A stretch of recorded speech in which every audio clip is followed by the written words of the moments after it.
Hey, this is HOMEOMIND. Let's learn together about intermittent and alternating disease as organon of medicine. Now, alternating diseases, they're everywhere, like sequels to Fast and Furious. But here's the twist. They're usually tied to chronic conditions, mostly starring our old frenemy, Sora, and only occasionally guest-starring syphilitic miasm for that extra drama. So what's the treatment plan? Think of it as a crossover episode. Anti-psoric remedies take the lead, with anti-syphilitic ones making cameo appearances, just like in my best-selling, maybe not best-selling book on chronic diseases. Sometimes you get 2 or even 3 different states back-to-back, like when eye inflammation takes a break and leg pain steps in, then they swap again. Or, in the 3-phase cyclic diseases, you get a wild ride, sudden bursts of happiness and energy, think Tom Cruise on Oprah's couch, followed by a crash into the blues, insomnia, and a buffet of weird symptoms, before the original disease returns for an encore. Sometimes the phases are total opposites, like melancholia alternating with mania, or as I call it, the Dr. Jekyll and Mr. Hyde of the medical world. Intermittent diseases are like that friend who keeps showing up at your house every Friday. Same condition, same time, every time. Whether it's a fever or a no-fever situation, they love a good schedule. It's like Groundhog Day, but with more thermometers. Those non-fever repeat offenders, they're almost always linked to chronic diseases, usually pure Sora, with syphilis only making a cameo. The good news? They're totally treatable. Sometimes, though, you need to call in the big guns, a tiny potentized dose of cinchona bark solution just to break the cycle. Think of it as the curl pulp del for periodic diseases. Sporadic or epidemic, intermittent fevers, not the ones that hang out in marshy areas like Shrek, often come in 2 alternating phases, cold and heat or heat and cold. But more often it's a 3-act play, cold, heat, and sweat. The remedy? It should be able to put on all 3 acts, or at least nail the most dramatic one, cold, heat, or sweat, plus all the supporting symptoms. It's like casting for America's Next Top Model, but for remedies. But wait, choosing the perfect homeopathic remedy. That's all about the symptoms you see when the patient isn't having an attack. Mainstream pathology is still stuck in its pilot episode, only recognizing one kind of intermittent fever, which it calls ague, and only caring about how often the attacks show up, daily, every 3rd day, every 4th day, etc. But there's way more to the story. There are fevers with just heat, some with only chills, some where the patient feels hot but is cold, or vice versa. Sometimes you get chills followed by feeling awesome, then next time it's heat first, chills later. Some attacks end with apyrexia, others with just sweat, or no sweat at all.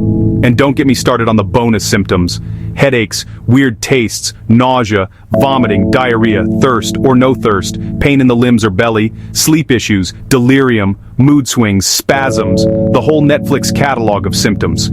Each one needs its own homeopathic treatment. No one-size-fits-all. Here's the plot twist. Almost all of these can be suppressed with a megadose of cinchona bark or its sidekick, quinine sulfate, the Thanos of fever fighters. Quinine snaps its fingers and poof, the periodicity is gone. But if cinchona isn't the hero your patient needs, especially in epidemic fevers that sweep through entire regions, even the mountains, the patient doesn't actually get better. Instead, they just get a new chronic disease, like trading in your old car for one with even more problems. True healing? That's a whole different art form. Baron von Bunninghausen was the OG who figured this out and made picking the right remedy for these fevers way easier. Respect. In these cases, the medicine works best if you give it right after the attack ends, or at least pretty soon after, when the patient is still in recovery mode. That way, the remedy gets to work its magic without any drama or WWE-style resistance from the body. It's like sneaking in a software update while your computer's asleep. On the flip side, if you give the medicine right before an attack, no matter how perfectly indicated it is, it's like trying to jump onto a moving train. The remedy and the attack clash, and the body throws a fit worthy of a reality TV meltdown. At best, the patient is left exhausted. At worst, it's game over. There are even cases where a moderate dose of opium during chills led to a quick exit. Yikes. But if the interval between attacks is super short, like blink and you'll miss it, short, or if it's hidden by lingering symptoms, then the homeopathic remedy should be given as soon as the sweating starts or as the last symptoms of the attack are fading. Timing is everything, just like in a TikTok trend. Sometimes the right remedy knocks out several attacks with just one tiny dose, restoring health like a Mario power-up. But usually, you'll need a new dose after each attack. If the symptoms haven't changed, you stick with the same remedy. Thanks to the latest life hack, you can repeat doses safely by dynamizing each one with 10 or 12 good shakes in a medicinal solution bottle. Shake it like a Polaroid picture. Still, intermittent fever sometimes makes a comeback after days of feeling fine, like a villain in a horror movie sequel.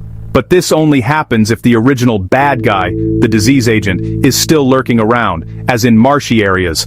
In these cases, a permanent cure usually means removing the trigger, like taking a vacation in the mountains if you're dealing with marsh fever. Sometimes, you just need a change of scenery. Since almost every medicine can cause its own signature fever, there are plenty of homeopathic remedies for natural intermittent fevers. And for many, you can still find a match among the limited number already tested on healthy volunteers. It's like swiping through a dating app for remedies. There's someone out there for every fever. But if the homeopathic remedy that's trending for the current epidemic fever doesn't get the job done, and if the patient is still living in marshland, there's probably a psoric miasm lurking in the background. In that case, you'll need to bring out the anti-psoric big guns until the patient is truly cured. It's like realizing you need the deluxe edition to finish the game. Epidemics of intermittent fever that pop up outside their usual endemic zones are basically chronic diseases made up of individual acute attacks. Each epidemic has its own vibe, a consistent nature that's common to all affected people. If you figure out the totality of common symptoms, you'll find the right homeopathic remedy for the epidemic. It's like finding the perfect playlist for a party. Get it right and everyone's happy.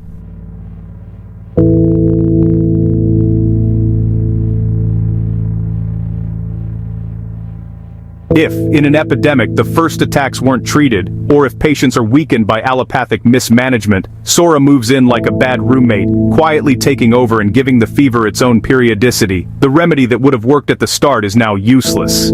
At this point, you're dealing with pure psoric intermittent fever, usually treated with tiny high-potency doses of sulfur or heparsulfurous. Sometimes, you just need to call in the classics.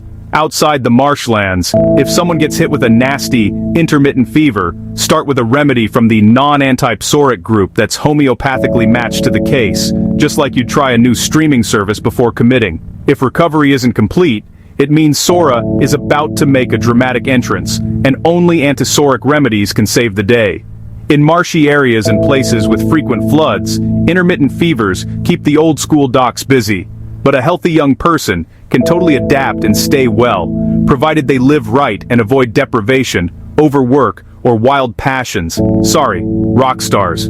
Usually, endemic intermittent fever only catches newbies, but a couple of tiny potentized doses of cinchona, bark solution, and a solid lifestyle can get them back on track faster than you can say, montage sequence. But if people can't shake off marsh fever with a few small doses of cinchona, good exercise, and healthy discipline, it means Sora is trying to steal the spotlight. Their intermittent fever can't be cured in the marsh without antisoric treatment. If they're not too sick yet, if Sora hasn't fully developed, they might seem to recover just by moving to a dry, hilly area, fever gone. But without antipsoric treatment, they'll never be truly healthy. The real endgame, treat the root, not just the reboot.